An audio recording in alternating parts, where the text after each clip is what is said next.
Allah zəmanət vermək istəyir. Belə başlamaq istəyir söhbəti.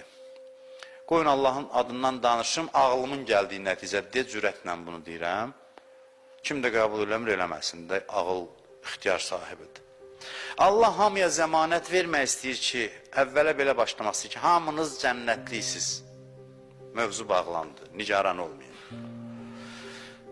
Hamınız cənnətliysiniz, insanlar insan olsa, dərhal sual bu olmalıdır ki, harasına görəsən? Bu oldu. Kəş belə olardı. Hamı ağıl sahibi olardı, Allah da zəmanət verərdi. Belə istəyir danışsın ki, hamınız cənnətliysiniz, bu başdan deyirəm. Ağıllı adamlarda sual yaranmalıdır, harasına? Cəmaat ki, bu sualı vermir, arxayınlaşarlar.